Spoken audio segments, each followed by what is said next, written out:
Hello bachcho, let's read out a question first. A sinusoidal wave with amplitude Ym is traveling with speed v on a string with linear density rho. The angular frequency of the wave is omega. The following conclusions are drawn. Mark the one which is correct. So एक sinusoidal wave है, उसके लिए amplitude Ym है, travelling wave speed v है और जो कि string में होंगी, ठीक है ना। और स्ट्रिंग की जो लीनियर डेंसिटी है वो रो के इक्वल दे रखा है हमें, और angular frequency omega. So out of this given 4 कौन सा ऑप्शन करेक्ट होगा वो यहाँ पर हमें चूज करना है। सो स्टार्ट करते हैं सोल्यूशन से, but before of its let's talk about the key concept which we are going to use here for this question. So rate of energy of wave, ठीक है, उसका हम फॉर्मूला जानते हैं और उसी का हम यहाँ पर यूज करेंगे। सो यदि मैं average rate of energy transfer की बात करूँ, so P average this is nothing but is equals to E lambda divided by the time होता है, right. So further this can be simplified as 1/2 of mu into omega square into a square multiplied by lambda by t. But lambda by t ये तो wave speed होती है. So finally I can say that कि average rate of energy transfer इसका formula बन जाएगा 1/2 mu omega square a square into v के equal, right. And so बस इसी कंसेप्ट का हमें यहाँ पर यूज करना है। सो देखिए अकॉर्डिंग टू क्वेश्चन यहाँ पर क्या हो रहा है उसको हमें नॉकआउट करना है, ठीक है।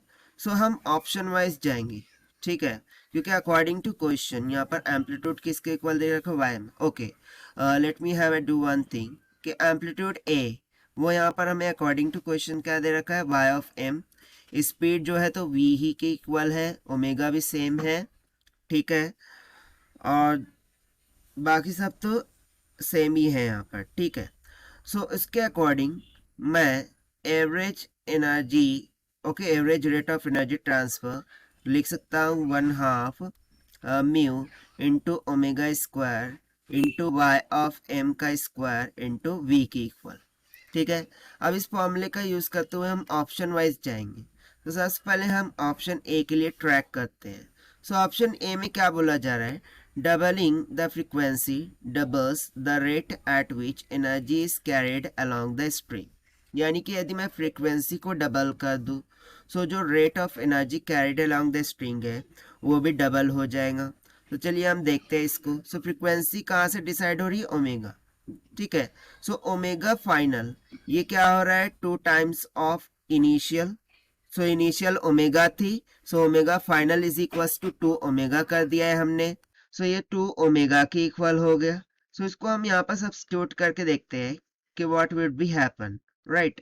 सो हम इसको मान लेते हैं कि ए पॉइंट के लिए पी ए हो जाएगा, this will be equals to 1/2 mu as it is रहेगा।